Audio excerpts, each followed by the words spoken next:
kuno ku Kamuzu Barracks mai Monica changana muno ndi mmodzi mwa MP kuno ku Lilongwe ndi mangazano za tsiku la lero. Inetu ndi mangazanga za tsiku la lero nzonena kuti zimene taona Malawi panopa zikunenedwa ku buku la Yesaya kunena kuti Mulungu amapereka njira popanda njira ndipo Mulungu amapereka madzi m'dziko lowuma. Ambuye atichitira chifundo ndipo ine ngati mzimayi mdziko mukakhala mpungwepungwe amene amasauka kwambiri na azimayi ndi ana. Lero lino kuti mdziko latino muli bata ife amayi ndife othokoza Mulungu kuti Ambuye watichitira chinthu cha mtengo wapatali kuti tsopano lino dziko la Malawi lili ni bata mpungwepungwe nali pakati pa jauja watani watha kusonyeza kuti chimene Amalawi amachiyembekezera chachitika.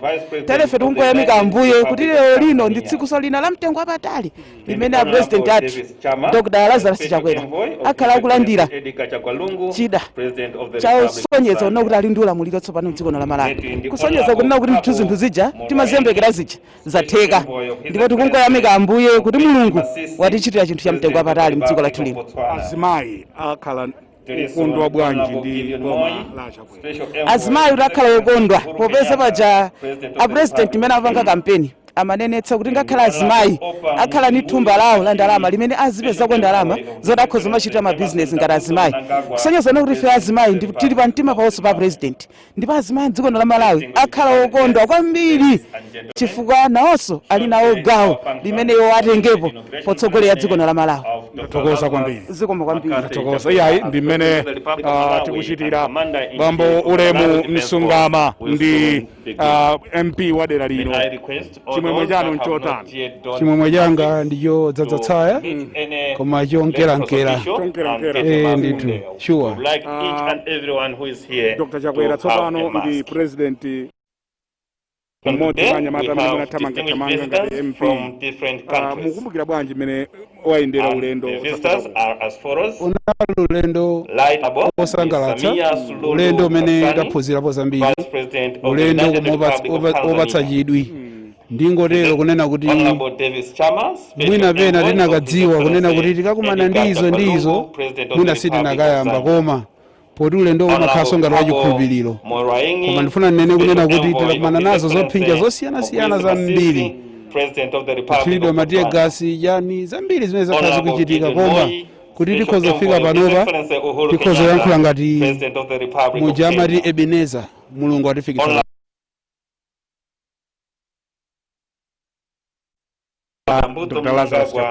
Anthu a constituency ino ndisaname amakonda kwambiri Achakwera. Mudziwa constituency yanga ino sikubakisi kokha kuno ndiye kuti ili mconstituency mwanga ndithu komanso ku State House. Monga mukuona mavoti aja achitika padzana aja anthu avotera ngakhala Achakwera ngakhale ku State House. Kutanthauza kunena kuti anthu amakonda kwambiri ndengati anthu amavota ku State House kuvotera Achakwera. Achakwera na State House anapambana mavoti kumeneko? Anapambana ndi mavoti ndipo migolo mayira nthawi imene kuti kula amuthalika ndi imene zinalili ndithu komano anthu tikunena kuti ngakhale owaphikira tiye amuthalika anavotera Achakwera. Ero ndimene zinakhalira ndi amene amaphikira tiye omwe aliyense tikunena kuti oyala pa bedi anavotera Achakwera. Ndimene zinachitika kungodziwa kuti anthu anafuna kusintha ndimene zinachitikira ndiye kwa Malawi amene akutionera dziwa kuti nkhani isi yamasewera mmene Malawi amavotera aliyense anthu amavotera kunsanje kuchitipa kuti tikunena kuti ngakhale ku State House anthu avotera Achakwera. Ayi ndi kuyamikeni mwina muli mawu ena omaliza kwa ma constituency anu kuno. Ine ndingowapempha anthu kunena kuti ndikudziwa mune ndi chidwi chonena kuti mukhale nawo pamwambo ngati umenewo koma chifukwa cha matenda abwerawa sizingathe kutheka ndiye ndingokupemphani kuti ayi ngati mukuonera manyumba ingosangalalani momwemo Mulungu ati masule ndithu matenda awo apita ndithu akapita tikhale ndithu limodzi mwawo na president anu ndipo munyada nawo osati ngonyada nawo chabe komanso ndifuna ndikuwuzeni kuti ndi nthawi yoti tigwire ntchito chitukuko chisayende kuyang'anira mudzi wa wina ake kapena ndani. Chitukuko chikuyenera kupita ku Nsanje, chikuyenera kupita ku Chitipa, chikuyenera kupita ku 23, chikuyenera kupita ku Akaliyeka, chikuyenera kupita kuna kulikoseko ndithu. Ndikuthokozeni olemekezeka zikomo kwambiri. Ndi mmene tikuchitira pano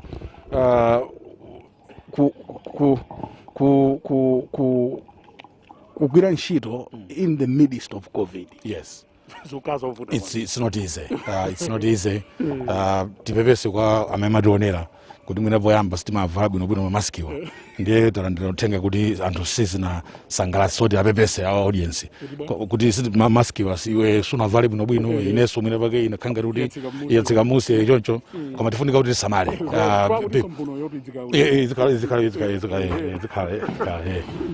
no exactly no zofunika kuti sizitero nthawi yovuta nthawi yosautsa koma kuziona kwambira madinda ambirimbiri tinathana nawo awaso tithana nawo. No need to panic, no need to get worried. We just have to do the right thing.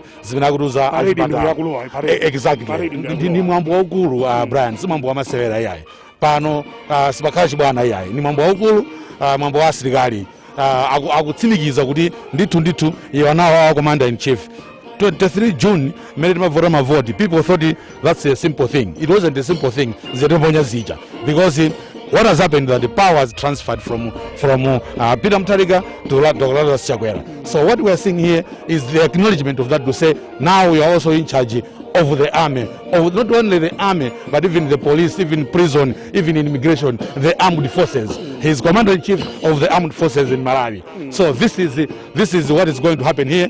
You can see kuti ndasilikali mamwaji silikali kuti mabacha from various formations. Kaya kuti neve, kaya kuti jani, kaya kuti infantry, oseo abwera pano to march for their commander. He's in fact going to review the parade at some point. I think that will be his first review of the parade since he was elected. So very big function pamudzi pano. Sibali chibwana yayi. Nzokoma zokhala bwino. Yes.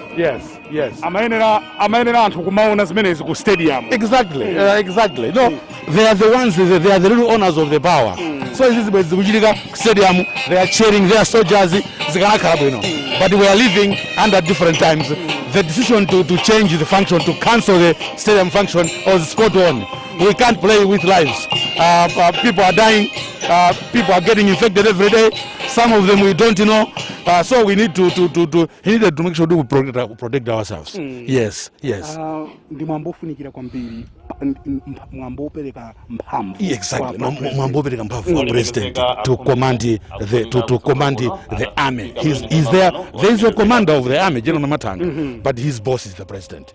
Because at the end of the day, power is in the civilians. So the president is the commander-in-chief of the Malawi army. Yes, exactly. Kuti mphamvu zimenezi ndi zimene Amalawi pa 23 paja adadzuka mamawa kukaponya voti. Malawians have chosen their president. And the army ya Malawi. So the army is in the vacuum. It's the army for the people. Now the people have chosen President Lazarus Chakwera as the president.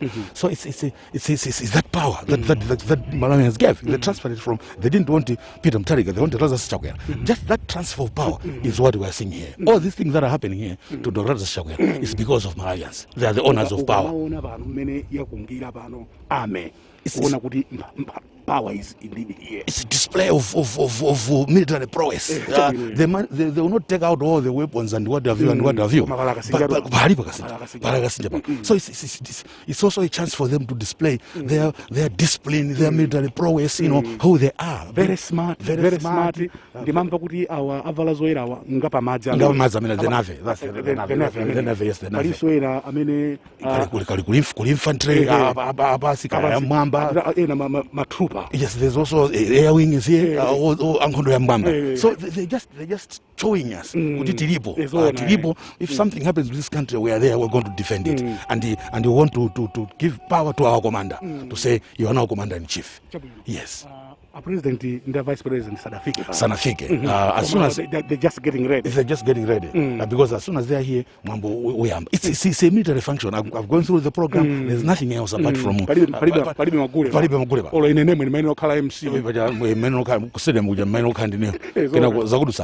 next time. Don't worry. There's always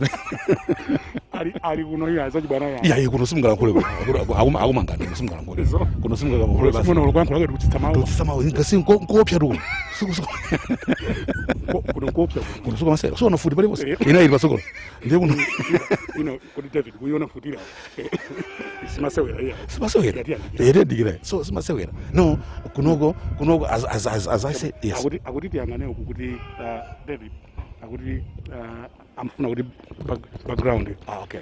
They want us. yeah they want us kuti zizioneka kumeneko ile mati bwanje. No, I was saying, what we're saying here is power, it's military prowess. Malawi as a nation, as a sovereign nation, we have our army that can come up and defend us. In fact, even at peace, they come out and help us. Kaguli Mafladzi, Kaguli Jani, they always come out. So I think what we're saying here is that Our army is considered one of the best. One of the best disciplined. As we are speaking, they are serving in DRC. So it's not like it's an army that is just eating mango. They are always active and protecting the nation.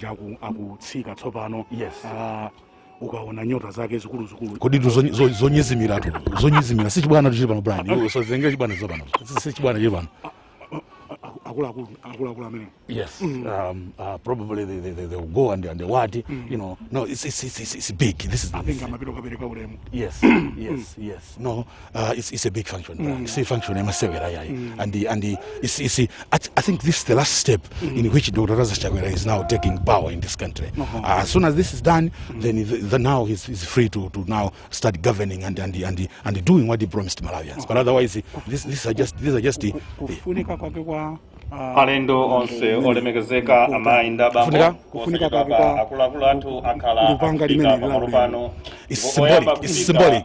It's sword of command. It's symbolic. Abba Sandito, Golide. It's symbolic, but at the same time, it's real. It's power. You really see the physical sword of command that is going to be given to him. It always happens. Peter Mterika was given, I remember, 6 years ago. Yes, at the function that also took place. Yeah. So it's something that always. Looking back, yes. I remember Marema Bingu. He made a very powerful statement, which changed the dynamics exactly of the government at that time. Look, the other function that took place as soon as the president was elected, Sonin was just for the judiciary to swear him in. This is the function where probably he can make a longer speech, talking about policies. It's setting the tone. It's a function where he can choose to deliver a powerful speech and set the tone. You remind me of Maremu being on Tarik. It happened. Maremu was campaigned by President Bageni Muluzi, and even my meeting is my campaign among 2 minutes. But when he was finally elected, and then on this day he made a powerful speech to say, "Oh, Samine, Abajida's people, I will go after them. ACB will go after each and every Benamaria's people." He shocked everyone. In fact, it is the day that probably some Malawians that had doubts about Bingo. It's the day that probably they changed their mind and said, "Okay, probably we have a good president," and that set the tone of his first 5 years. It set the tone for his first 5 years. So this function, the president can use it to set the tone for his administration for the next 5 years. What are the priorities? He can set even a policy direction of what the country is going to take. So it's a function where he can even talk about politics. But he has said we are still getting very, very strong, indication that there will be a press conference to Bingo International Conference Center where he's going to do a press conference. We're here to get the details of that. But probably he wants to respect the military because it is here at the military installation.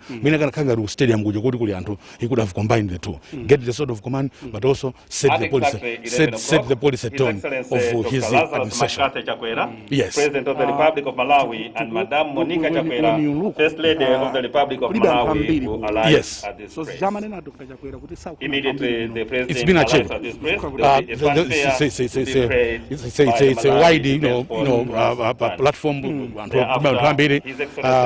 Alias has received a mask. Nobody is walking about without a mask. So I think the best has been done to make sure this function is not a function where that also encourages the spread of COVID-19. Yes. Matenda amenewa ajabe kwambiri. Matenda achabe atamanga kwambiri. Atamanga kwambiri. Matenda achabe mwina boyamba they were a bit slow. Komaso bagadi zinasokoneza ndale. So probably we've lost some ground. But I'm happy that the president has taken charge of the issue and every day, almost every day is addressing the nation. This function, as we keep on saying, was supposed to be being international conference, and it was changed. I mean, it was being national stadium. It was changed precisely because of COVID. Of course, no function can take place. But when he got the report, things are getting worse. He said, no, this can't happen. So here we are at the barracks. He should be encouraged. He made the right decision. No, he made the right decision. You can't play around with this disease, Brian. I think everybody's worried. People are dying. People are dying.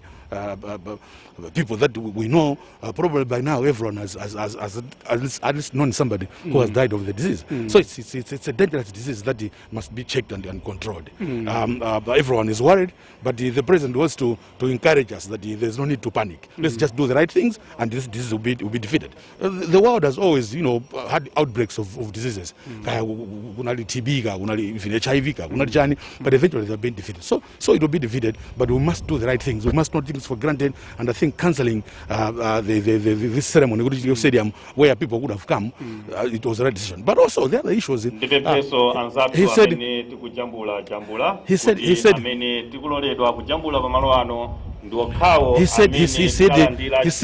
half the capacity of the stadium is what must enter. But how was he going to guarantee that? And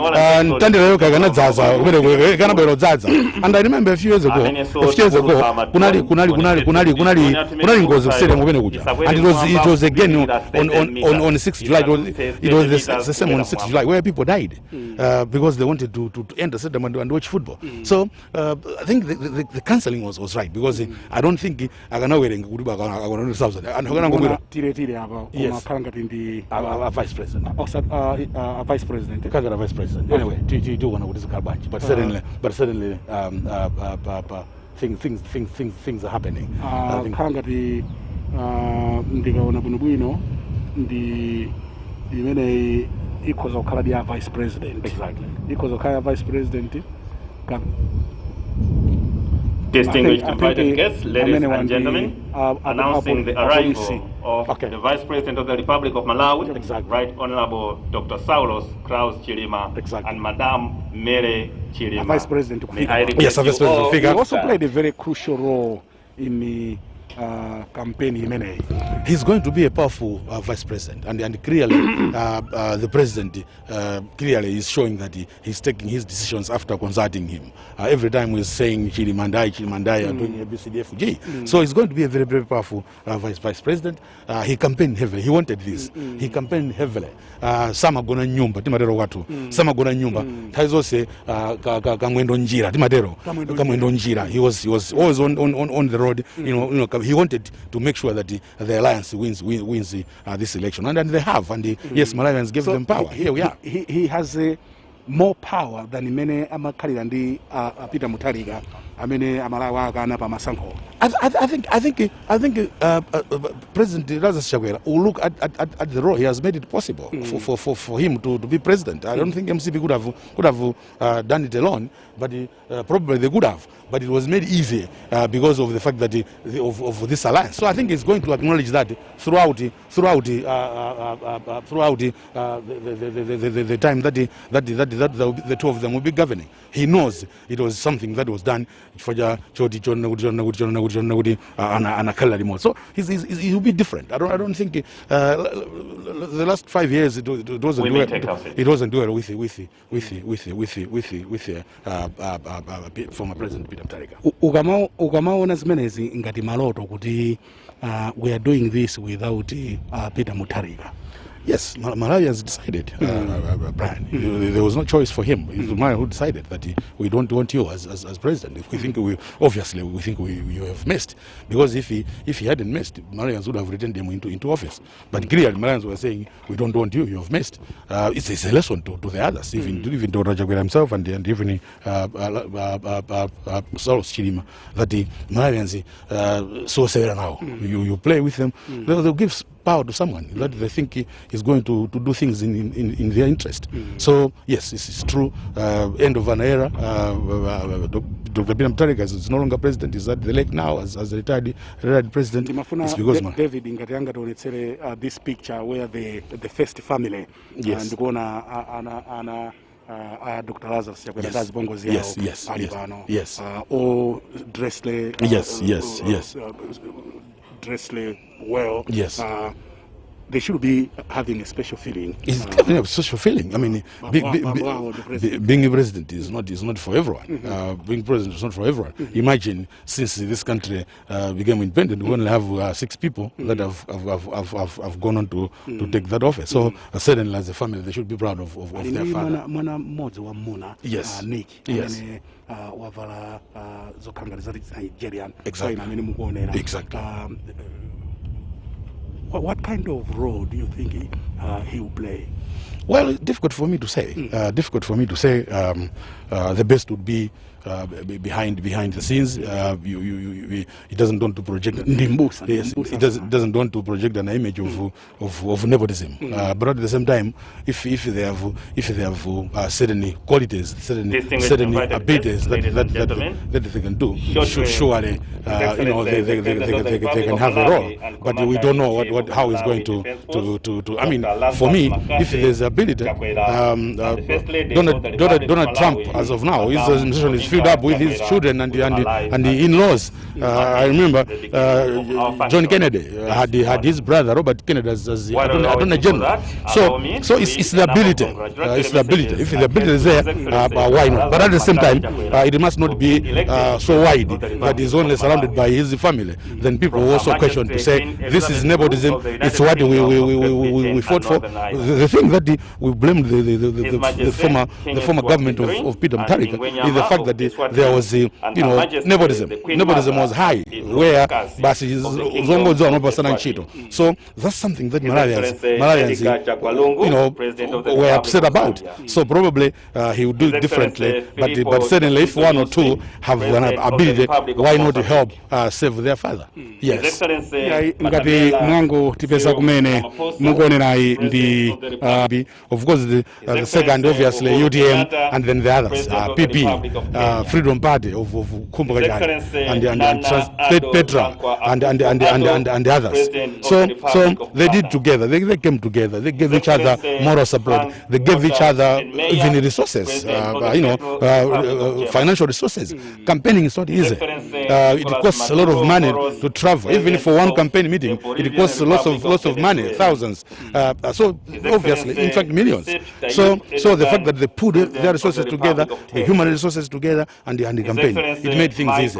Amataka pita kumpoto samavutika chakwera kaya chilima kula akachali kulia mwene fumbo kula chiwambo, akapita ku Eastern region, then the former president. Yes. I got Facebook kuti COVID tafunire kuchira kwa nsanga ku campaign. Yes, it's possible. It's possible. Exactly. So it was a group thing. I think Aliesa and Aigabu Tima, Umajoona, these people know what they want. Malawi akuyembekezera so cabinet. Yes. Satoshi Iwakiri, ambassador of Japan. The president said at the cabinet, people, women to balance up gender. Until now, the cabinet is not yet out. We don't know what Nkuteka. But yes, Malawians are eagerly waiting for the cabinet. Not a simple cabinet, because remember, we've just been talking about the fact that it was an alliance, toss alliance. So people are saying already it's showing today is not restricted to people that were on the front line. The finance minister, for example, probably he was working from behind. Honorable Felix Luso. So that in itself shows that probably he wants to bring in professionals. What professionals is going to bring? What about the politicians? What about people from the alliance? What about the women? How many women? What kind of women? Is it only those that are in active politics, or is going to bring in professional women? All that will be settled. Agasanka cabinet president. Yes, he's got a tough task. He's got a tough task, but what I've seen is that he's not afraid. it's not like he's limited. I mean, who thought Mr. Felix Nuso will be finance minister? Nobody thought. We were thinking that probably he's going to look for politicians, MPs in the House. There are people there that are capable that can be, but he chose this is somebody who probably was helping, but from behind to lead, and an experienced person, a professional person, retired insurer, managing director of Nico Holdings, big Malawian company that has even tentacles in other countries, Tanzania, Zambia, and even Uganda. So somebody who has got a track record. He knows the financial terrain, he knows the financial system, and probably that's the reason why he picked him. And he already delivered a provisional budget in Parliament only a week or two ago. So what we're waiting for is he going to continue doing that? Of course, he also picked the MP Chimwendo from Doha as his Home Affairs Minister. That's a politician. That's his lieutenant, one of his key lieutenants. Very, very hardworking, very, very loyal. So probably there's still space for such type of people that they have been with him for the past years that he's been in politics. They've stuck with him until he got the reins of government. We'll see. It will be a very, very interesting cabinet, and the one that we are eagerly waiting for. Yes. It will change the terrain. It will change the terrain. It will change the terrain. In Adwala. But they shouldn't be. Only 30 people can be in cabinet. You cannot please everyone. And it's not a question of pleasing anybody, actually. It's a question of saving Malawians. So if he picks those 30 men and women, and he thinks they are the ones that are capable, the rest of them should just support their colleagues. They can do other things. They can, chair committees in Parliament, or, be in committees in Parliament, or do other things. There are always other avenues in which you can help. It's not just being in the cabinet. I'm sure they will understand. Mwambo umene uli ndi ma limitations ambiri takambakali za COVID komanso akuti osajambula pa phone madrone asaulike more than 30 meters kugwirizana kwambiri ndi zina za usilikali kuno plan nkusuka masewera ya mmene malo paketi ndi mawerenga lero lemba kuti osajambula zithuzi paketi pacha lero osajambula zithuzi. It is a military installation at the end of the day. Kunoko ndiye kuti security yathu kakulizida kakulichani basunga mati jambula zithuzi zakasinja angofuna kumangapo sanga vomere zimenezo because mwina pakuti mwina ukapitisa kwina kapena ngati zisisi za dziko kuti kodi military policy ya Malawi ni bwanji. So that's the reason why they put so many don'ts. It's not because they want to be difficult, but it's recognizing that this is a military installation. It's a military facility. It's a barracks where soldiers and their families and where soldiers work. You can see kuti pose bantu zungulidwa mitengo komano uniform yingo kufana ni mitengo. We are all surrounded. We are all surrounded by soldiers. So they have to give those don'ts. Yes, it means President wa dziko la Malawi. Happy day for him. Happy day for him. Happy day for him. He's worked hard for this. MCB has been out of power for 26 years. Malawians rejected it in 1994 and chose Bagire Muluzi with his UDF. Since that time, they have struggled. They've competed well. They've competed well and favorably in elections. Amazing MPs, but they never got this final crown of the presidency. It has happened. So a proud moment for Dr. Lazarus Chakwera. I know it's a proud moment even for former presidents of MCB, John Temple, for example. The other one is Gwanda Jawamba Malemu. The only one alive is John Temple. I know he's proud. I remember that day. I don't know whether he's here, but that day he came when the president was being sworn in. I saw him. He came. So proud day. That's why I keep on saying that Kamuzu must be smiling in his manzorium at the city center, seeing that his party has gone back to power with the help of a new party, a new kid on the block, Dr. Lazarus Chilima, with his UTM party. So yes, a proud moment for Lazarus Chakwera. You were just talking about his family. Proud moment for the family as well.